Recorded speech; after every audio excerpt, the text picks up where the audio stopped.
Hello, and you are back in the Velvet Room with Jokerthefool. This is our 97th episode, and today we'll be discussing the effects of abortion bans, the SCOTUS ruling on trans care, and Maryland LGBT Democrat accused of unspeakable acts. So, we're going to get right into this with the idea of abortion bans. So, Roe v. Wade was overturned, I think, almost 2 years ago. It was a while ago, and all these states put forth these new abortion bans because the Supreme Court is basically saying that the federal government can't legislate on abortion. It's under the 10th Amendment. The states get to decide the policy. So you've got, Texas passing the heartbeat bill. You've got a bunch of these more, I'd say, conservative states passing abortion bans. And now we have this article from CBS News saying, with headline reading, infant mortality rate rose following Texas abortion ban, studies show.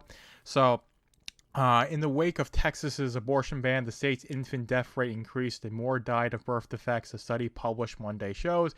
The analysis out of Johns Hopkins University is the latest research to find higher infant mortality rates in states with abortion restrictions. Researchers looked at how many infants died before their first birthday after Texas adopted its abortion ban in September 21. They compared infant deaths in Texas to those in 28 states. Some also with restrictions. Researchers calculated that there were 216 more deaths in Texas than expected between March and December the next year. So let's see, in 22, the mortality infant rate went up from 8% to 8% to 5.75 per 1,000 births, compared to a 2% increase in the rest of the U.S., according to the study in the journal JAMA Pediatrics.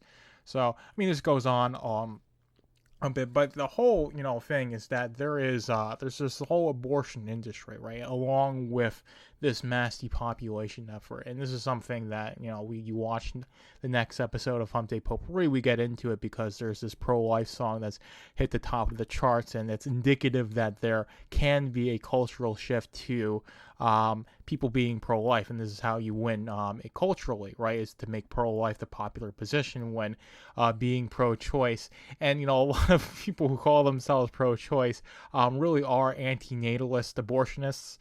They don't want anybody to be having kids. They don't think anybody can take on the responsibility of having kids, or having kids is this immoral act because the world is on fire and all this stuff. So just get rid of it. But the ridiculous thing to me with this whole study is, right, saying, I guess the argument here that the study is making, that these babies that are being born are ones that would have been aborted, and because they have these birth defects, or the mother couldn't take care of them properly, or whatever the case may be, right, and they die before their first birthday when they should have been aborted before they were even born, right? Wouldn't they still be dead? The end result is the same.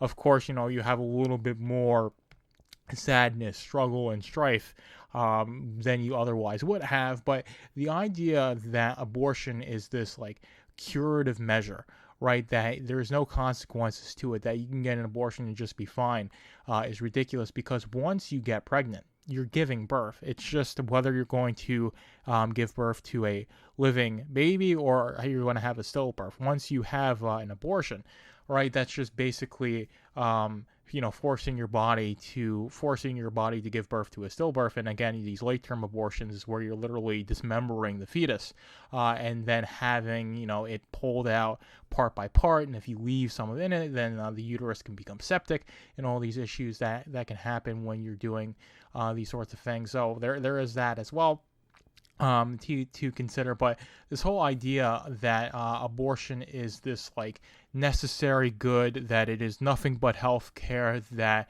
it's this fundamental right that women need to have in order to fully experience their humanity, that is what is culturally popular right now, and it's definitely something that's being pushed by the mainstream, these legacy institutions, right? And of course, you've got a lot of women who are very invested in feminism, especially the sex-positive feminists. They are very passionate about making sure abortion is something that gets defended and pushed and protected, which is why they were so mad that Roe v. Wade got overturned, right? So the idea that they couldn't have the federal government dictate that everybody gets access to abortion is a bad thing. And now, again, do I, being an anarcho-capitalist, like the idea that Texas can, ban these sorts of things? And with the current system that we have, it does lead to suboptimal things, because you've got people in the medical community who won't, treat an ectopic pregnancy, who won't, assist a woman who's having a miscarriage, because they're supposedly afraid that, they're going to be, prosecuted on these abortion laws. And again, you've got people who are bad actors who would be willing to let a woman die or go through some severe negative health outcome to make it seem like these abortion bans are doing these sorts of things, right? And that's really it, because it's more about this cause. It's more about normalizing abortion, like I said, making it seem like it's healthcare, when if you're treating an ectopic pregnancy, you're treating someone for a miscarriage. That's not the same thing as an abortion, right? And again, it's always conflating the worst case scenarios, like these like 12-year-old girls that get sexually assaulted and need abortions, conflating that need, which is much more rare than women who act irresponsibly. And again, these men act irresponsibly as well. It does take two to tango, so there's blame on both sides. But again, you've got women who act irresponsibly, who use abortion as a contraceptive, right? And that's really the thing.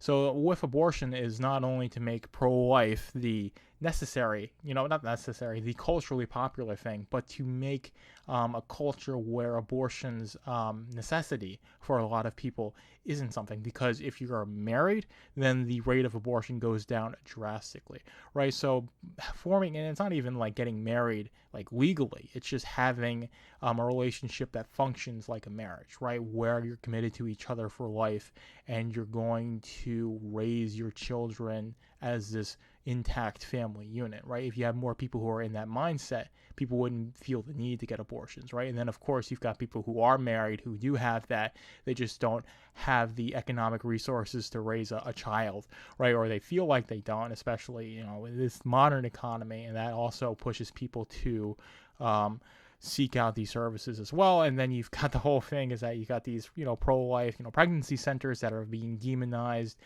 because they just want to make women breeding brood mares or breeding child or whatever they'll say, when they just want to provide basic services to women who are pregnant and need help, right? And this is the thing. It's like, if it's really just about that, then I think both could coexist. But it really isn't about what's best for women or what's best for children. It's about this depopulation effort that is being pushed onto society, and there's a lot of arms to it, and this abortion aspect is one of it. And of course, they're going to do anything to make it normal. They're going to make it seem like that these abortion bans are bad for children, are bad for babies, when the infant mortality rate is being increased. Well, I mean, you could have that be explained by the fact that there are more live births happening because less of them are being aborted, right? And again, we can talk about the morality of the fact that the women and the abortionist are voluntarily agreeing to perform this, and then you can also make the argument that the unborn child can't consent, so it's inherently a violation of the NAP. It's inherently an act of aggression, and there's a legitimate thing, but it's a very big gray area, and I definitely do not think it's one that the state has any right in making that decision. So that's my thing with it, is that I don't like abortion. I don't think anybody should really be getting abortions, and the majority of cases that women get abortions, right? So I definitely think that it's something that I don't like, but again, I'm not going to be saying that the state should be preventing people or encouraging people to seek out those services. So that's my position. That's my take on it. And we're going to move on to the next topic. If you're still with me, comment, and subscribe. This is going to be a long one, comparative to my podcast, because we got two more topics to talk about. They're going to meld into each other. So I've talked a lot about transgenderism. I've written a book on it. I haven't published it yet. Debunking Gender Ideology, How to Manage Gender Dysphoria. Be on the lookout for that eventually. But this is a big one, right?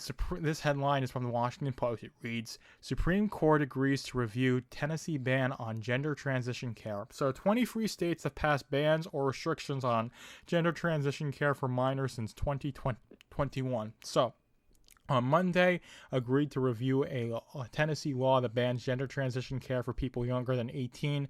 This case will be the first opportunity the justices have to consider the constitutionality of such restrictions, which 23 states have passed since 2021.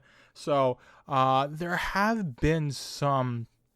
Like this has gotten into the courts. Some, I think in like prisons, they've had like rulings that are supportive for transgenderism.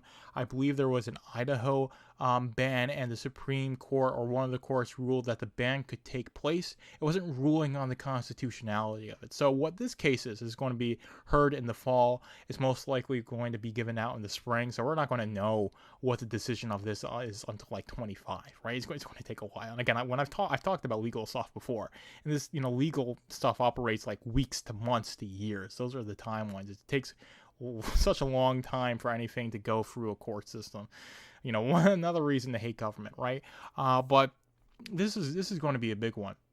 So again, transgenderism, gender ideology is a really big thing, and the biggest sticking point, or one of the big sticking points, and definitely the biggest one for me, is this idea of trans kids not only existing, which again they don't, but trans kids exist, and they need to be affirmed not only socially, right, but medically as well, right? Puberty blockers, and they'll say puberty blockers at least, and they'll say they're completely reversible. They're not, and then they'll either deny that surgeries are happening, and if they don't deny that surgeries are happening, they'll say, well, yes, they're happening, but they're a good thing, right? Because this 13-year-old girl is going to commit suicide if she can't get a double mastectomy, right? This like 18-year-old that was basically a child a couple weeks ago, in the eyes of the law, is now an adult, and they just have to cut off their genitals in order to truly be who they always were, right? And this is the thing that really sticks to me, is that these kids are getting indoctrinated. They're being pushed into this cult in order to conform to this cult and be part of this in-group and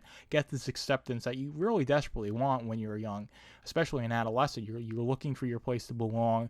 High school is just a bunch of cliques. You want to be in that clique, and the biggest clique in a lot of schools, especially the leftists, especially the ones in the blue cities and the blue states, are going to be pushing transgenderism, like the idea of being LGBTQ, the idea of being queer, not being one of those evil cis people. So you want to be trans, and then you get put on this pipeline, which it's a gender industrial complex. It's a billion-dollar industry. You can get millions of dollars from just one patient over the course of their life if you get them early enough and they engage with it consistently enough through not just like the surgeries, but constantly getting your hormone prescriptions refilled, all of the checkups that you need to make sure that your body can tolerate messing with your endocrine system so intimately. But the idea that this is good for anybody, even adults, medically, is ridiculous, right? And it's not. But for children, it's detrimental on a physical level. It completely destroys your endocrine system. It does not allow your body to develop properly. So it's really bad for your physical state. And all gender affirming care really is. It's not done on a medical basis. It's done on the basis that you are the opposite sex in your mind, and we need to make your body conform to that, right? And then if we do that, the dysphoria goes away, and you can be a happy, healthy person. And that is really the idea of that, right? So absolutely ridiculous. Hopefully, and again, I like the state banning stuff, but one of the legitimate functions of the state, right, is to protect children, right? That's what I would say, right? If you're going to have the monopoly on forced violence and ultimate decision making, protecting the most vulnerable of us in society is something that the state should be doing. So the state being able to ban these practices is a good thing. Now, I don't think the Supreme Court has the authority under the Constitution to say that all medical, affirming care for minors should be banned federally, in same way that Roe v. Wade basically allowed all, basically said that, all 50 states have to provide abortion services, right? So that is really where I think that this is a 10th Amendment issue, right? So the 10th Amendment says that, if it's not specifically in the Constitution, right? It's something that the states have authority to do.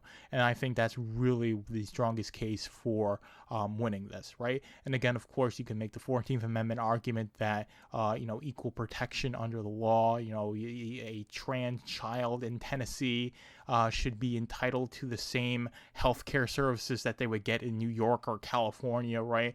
But again, I really hope that it's that that 10th Amendment argument wins over. These bans can stay in place, and we prevent children from mutilating or getting mutilated in the name of servicing this ideology that is unpopular with a lot of people and only exists to the degree it exists because it's being pushed up by the legacy institution. So that's really what I think about it. This is definitely something to keep an eye on. It's going to take a long time for this to really be decided, right? Because this isn't going to get heard until the fall, and then they have to have the whole court case and then make their decision, and then it takes a while for it to get published. So it's probably going to be sometime in 25 when we get this decision, but this is going to be a big one, right? And if they let the ban stay in place, it's going to be a massive blow for the gender healthcare field, right? And if you have the opposite, it's going to be a really bad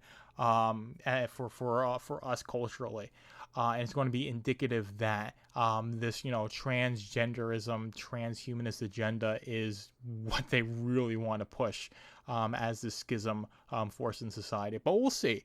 But I definitely think that going for minors is something that's just fundamentally unpopular. It's too much of a jolt. You're boiling the water too much too quickly when you do something like this. So hopefully, again, this is a 10th Amendment case shut. These bans can stay in place, and we can hopefully protect these kids from being transitioned, right? Because that's really the way I view it. But we're on to the next thing, and again, we talk about trans kids, right? And if you can be in the mindset that a child can consent to sex changes, then they can consent to having sex, right? So to normalize the idea of pedophilia and mixed age relationships is definitely something that not all leftists do. It's a minority, but it's being pushed. It's there. It's something you want to be aware of. And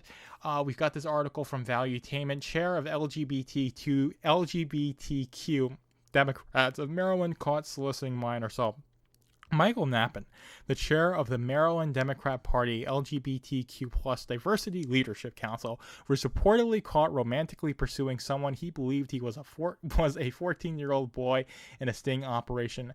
Knappen was confronted by the men running the sting operation. Their exchange has been posted on X. So the article I linked has a bit of the clip that's been posted. Of course, this guy says really egregious stuff to someone who said he thought was 14. They can't really do anything about it because it's not a crime unless it's an actual kid or it's the police posing as a kid. This is Alex Rose, and it goes under the handle I Fight for Kids. Tried to turn this back in November, and they didn't want to do anything with it. Extended D-Pics in Maryland. You have to law states you have to be a cop or a real kid for Maryland for it to be a crime. Of course, you've got the gay satanic communists who are really deep in the state in these positions of power, and they want to push this idea of pedophilia onto the population very slowly, because a lot of people are extremely averse to pedophilia for good reason. It's one of the most egregious things you can do, is to perform sex acts on a child, right? Because it just messes with their ability to develop so intimately, and it's just such an egregious violation of someone's personhood to do sexual things to them as a child. It just messes up with their development. It's such a like I said, it's just such an intimate aggression upon one's personhood to do it. And again, people will say kids can consent or kids are inherently sexual. That's something that people say. That's an argument that's being pushed onto society. There's a lot of pushback. Again, this story got banned on the R Maryland subreddit.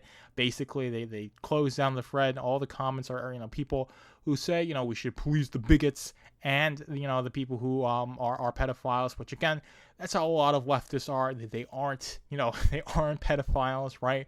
But you've got this idea that if you are a pedophile, right, and you're speaking out against the pedophiles in the gay community, then you are bigoted. And again, that's going to be pushed more and more and more. Especially, you've got stuff like Drag Queen Story Hour, you've got stuff like child transition. So again, we're on the slippery slope, right, where if you think that kids can get sex changes, if you think Drag Queen Story Hour should be a thing, if you think, Pride should be this big public event that gets celebrated and, kids are being around this, and, you've got a lot of kink and sexual stuff that's part of Pride, and that being exposed to children, slowly the Overton window is going to expand to the idea that pedophilia is an acceptable sexuality. It's a very slow thing. A lot of leftists are not privy to that mindset, thankfully. It's a really hard societal boundary to cross, right? But goddamn, they are trying to push past it, right? So the idea that you've got people like this in positions of power, and again, is this Michael Knappen the most top tier echelon Democrat? No, but he's in the Democratic system. And this is being covered up, and the police aren't going after him in the same way they would if this was a conservative right-wing pundit who was doing sexually unspeakable stuff against children, right?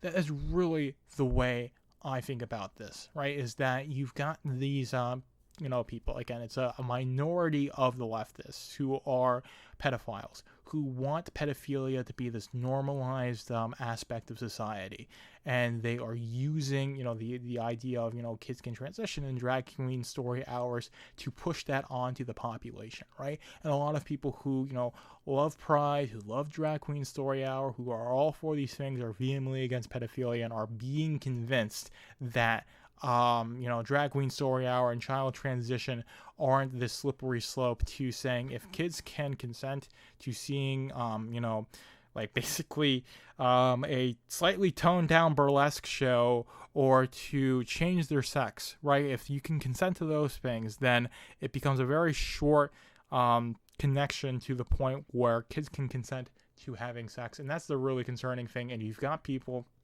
who are in positions of power who have the desire to engage with pedophilia and who want to do it without fear of the state retaliating against them and fear of being come culturally excised, of ostracization as well. So if you can push pedophilia onto the people and force it to be this accepted thing like homosexuality is, and again, I'm not saying homosexuality is like pedophilia, although you've got a lot of pedophiles in the gay community, right? And this has been, spoken about before, but I'm not going to say that, all gays are pedophiles. It's not the truth. And again, I think that's, a misguided position. But again, you do have a lot of, gays and people who are in the Pride, the LGBTQ, who are sexual deviants, and naturally when you're engaging in sexual deviancy, and again even heterosexual interactions, it leads to doing stuff like pedophilia and sexual assault and all these things. This is one of the reasons why I don't like porn and sex work, is because it just encourages people to act with absolutely no moral compass. But I think with that, I'm going to leave it there. This has been a really long one. It's really what I wanted to emphasize, is that you've got the idea of transing kids, right? It's a very pervasive thing in American society. The Supreme Court could say the states get to ban it, and I think that's the most they'll ever say. They're not going to say that every state has to ban it. I don't think they've got the authority under the Constitution to make that call. And I don't think that's what they should do. I think at most they should say this falls under the 10th Amendment. The states can do what they want in the same way with Roe v. Wade, but we'll see. But again, pushing child transition is a way to make pedophilia acceptable in society. And again, that's something that we've got to speak out against and something we've got to be aware of. And we definitely have to be aware there are people like Michael Knappen who are operating in positions of political power, even if it's minor, even if you're just like even if you're just a pencil pusher in Washington, D.C. that, can get fired and replaced. You've got people who are operating in government, in political organizations that want to do these things and are, want society to be accepting of that, right? But I think with that, I'm going to leave it here. Hopefully you guys enjoyed this one, and Joker is out. Thank you for being in the Velvet Room with Joker the Fool. Be sure to like, comment, and subscribe whether you're listening on YouTube, Rumble, Odyssey, or Substack. And be sure to subscribe to my Substack, velvetroompublishing.substack.com, to keep up with Machine to Man and all my other projects.